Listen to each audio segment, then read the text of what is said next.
I am with Marcus Colvin, and he is the head coach of the ChaminadeJulianne Eagles football.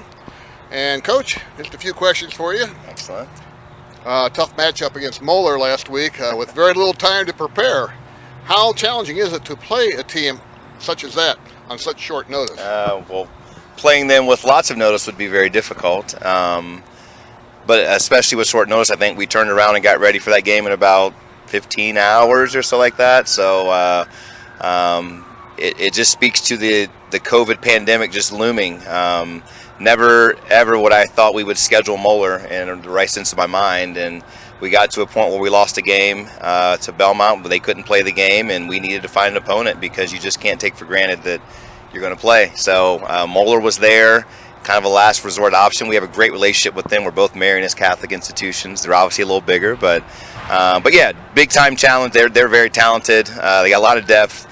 We weren't as prepared as we possibly could have been, but and even though we lost, I'm glad we took the game. I'm glad we played the game. I was proud of our kids and how they responded to the challenge. Offensively, through 2 games, you've averaged 400 yards a game. Yeah. If you were to be planning against yourself, how would you attempt to slow down the offense? Our offense is unstoppable. So no, I mean, I think any football team any coach will tell you it all starts with stopping the run game and making sure that you try to make an offense one-handed, and I think that's what teams will try to do to us. We've got some talented kids, a really talented quarterback, and some talented receivers, and a handful of talented backs, and some guys up front that can block. So I'm not surprised that we're performing so well on that side of the football. But it's difficult to stop our offense. I recognize that, and so I understand that Fairmont moving forward, those teams are going to look for those answers on how to slow us down. All right, defensively, it's been a little more challenging in comparison with the offense. What have you seen that you like so far from the defense? Well, we've got a lot of new guys, a new coach, Coach Robertson, who's doing a great job, who's come in to be our defensive coordinator. Probably the most impressive thing, you can look at our stats. I know we've given up some points and we've given up some yards to 2 really good teams, by the way. Troy and Moeller are really good teams. But in those sudden change moments, so after a turnover or some bad field position, if you look at the stats on that, our defense have really done a great job putting their foot in the ground and getting stops. I think we're 2 weeks in a row where in a sudden change situation, a surprise situation, we've given up 0 points. So the points that we have given up, the offense have had to earn, on their own accord, and the defense has not made it easy, for them in those sudden change situations. So I've been proud of that. Oh, a bit of a follow-up question. Where do you think the defense can improve the most then?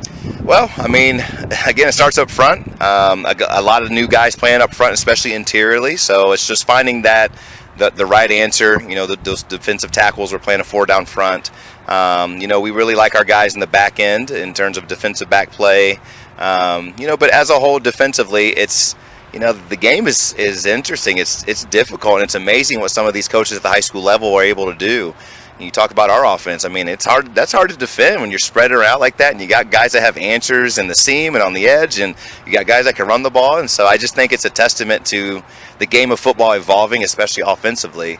That makes it hard for every defense. I mean, we scored 28 points on Moeller. Because we have the ability to stretch the field. The connection between quarterback Luke Chandler and receiver Keon Owens continues to get better and better. Can you talk about their growth over the past few seasons? Yep, probably that's the word, the growth. They've came in as freshmen together. They're best buds. They play basketball together.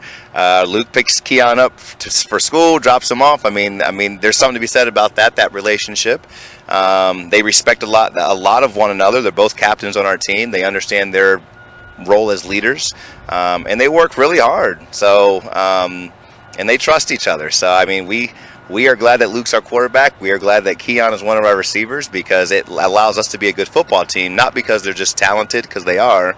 They're awesome kids who work really hard and set great examples for our coaches and our young guys. Okay, Jonathan Peltier picked up right where he left off last year with 13 catches already through the first 2 weeks this season. Is he just getting bigger, faster, stronger, or what has brought on his success? Yeah, all of that. I love watching kids grow up in high school. It's one of the things I love being a football coach is you see a kid as a freshman and then you see him as a junior and you see him finish as a senior and you look at the time they spent away from football in terms of the weight room or doing other sports and how they develop and grow their athleticism.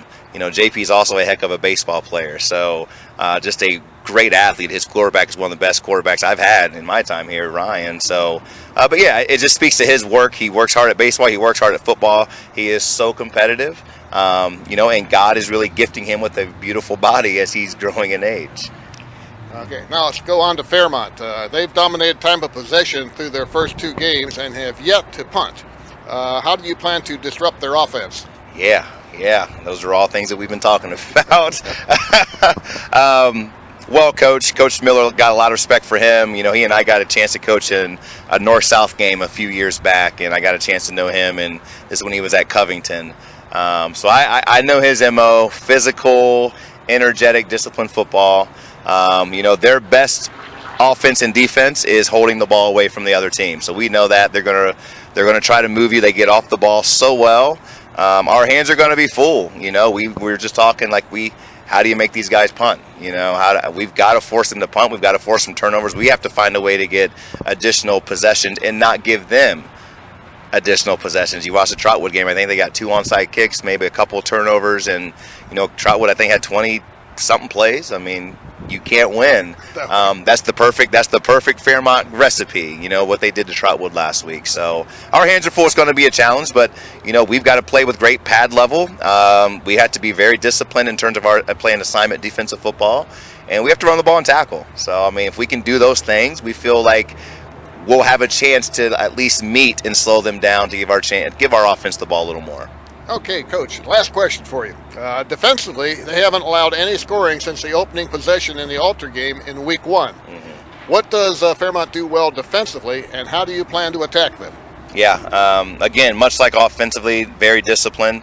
You know, we like to watch the opposing team and grade each player. You know, we watch their corners, their safeties, and to a T, you watch those kids play, and they say they run the ball. They're fast to the ball. You know, they don't slow down. They see it and they get there. 11 guys at the ball at the point of attack. So it's really sound, disciplined team football defensively.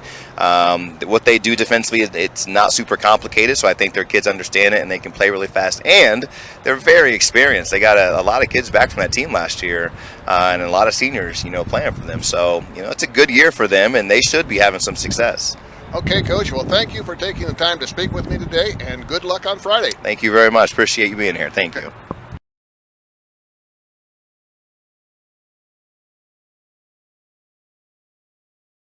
I'm with Coach Dave Miller, head coach of the Fairmont Firebirds. And, Coach, we're in Week 3. Have another opponent, probably a little bit tougher maybe than the last one. Yep. So, another nice win last week, though, defeating Trotwood 35-0. There was about an hour delay due to weather at the beginning of the game. What does that team do during that time? Well, it's, you know, it's so tough because you don't know what's going to happen. You know, we talk a lot about control what you can control, but I think we were a little loosey-goosey more than we should have been. So that's my fault. I got to do a better job of monitoring that. But, you know, our focus definitely wasn't where it was the week before. You know, you could tell that from the early part of the game. You know, we had, and really just throughout the game, we had penalties and things like that. They're uncharacteristic. So a lot of stuff we got to clean up. Hard to ask more of your defense through the first 2 weeks. They haven't allowed a point since the opening drive of Alter game, and then they held Trotwood to 54 yards of total offense last week. What's making your defense so effective? Well, you know, they fly to the ball, and they're well coached. They're prepared well. You know, I think it's kind of we complement each other. You know, we've talked about that a lot. You know, us controlling the clock the way we do when we're capable, when we are on. We had a couple special teams plays there. You know, right at the beginning of the second half, we get the ball twice in a row. You know, off kickoff. So they only had the ball for 7 plays in the second half, and that helps. You know, when you're only having to defend, you know, 29, 30 plays a game, that's good. But they've done a good job, and they've got a major test this week. These guys are good. So offensively, you continued to move the ball. You haven't had to punt the ball once through the first 2 games. Talk about the offense and what's working so well. Well, I think again, we played a better game against Alter. Overall, I think just consistency-wise and sustaining drives there. And even though we had, came away with 3 field goals there, I just felt better about our offense, focus and effort, the whole thing. We made up for some, we got off schedule a couple of times against Trotwood, and we're able to make those up, and that doesn't normally happen, so we talked a lot about that. Against the really good defenses, you're going to have a tough time doing that, so we have to clean stuff up. But, it's worked out. It's amazing we haven't punted yet. I've been coaching for a long time, and I can't remember the time that's happened, so we're at least doing something right, I think there. But we got to get better. We've talked about, they know it. You're going to run the majority of the time, 99 rushes to 6 passes. How do you decide when it's time to pass? And is there something you're looking for specifically from the defense? No, really it's just one of those, you kind of feel it in games. You can sense that they're trying to do something that, take somebody out of a secondary position. And, like for instance, 2 weeks ago, we had a formation that Alter, made an adjustment. We saw it right away and exploited it.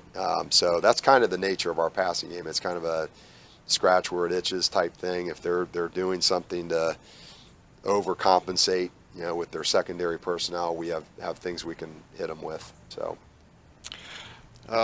Will Holt and the special teams came up big again. They connected on a 43-yard field goal and successfully recovered 2 onside kicks in the third quarter. Yep. Talk about the decision to call those onside kicks and their execution. Well, they weren't necessarily called. It just worked out that when he made contact with the ball and kicked the way he did, it actually hit one of their players in the front row there. So, that's just one of those things that happen sometimes. And the other one, they just mishandled it. It was kind of a squib kick, and they mishandled it in the second row there. And we got down. It looked like the one kid had it, and somehow we came away with it. So, that was big. Like I said, they only had 7 plays for the second half. That's huge. Defensively, if you can defend 7 plays a half, that's not all bad. So, Soso Poe had a nice game. He showed good vision and great speed. Now, he's just a sophomore. Can you tell us a little bit about him? Tremendous athlete. He went to state in the high jump. Really athletic. His maturity's gotten a lot better since last year, but and that was great because he had to step in a critical situation. We were kind of one of those behind the chains deals after a false start, and he made a nice play on that. His biggest thing is just maturity, and he's got to continue to mature. But if he does, he's going to be a really good player. CJ brings a lot of talent, especially on the offensive side of the ball. They are averaging 400 yards a game. What's the key to slowing them down?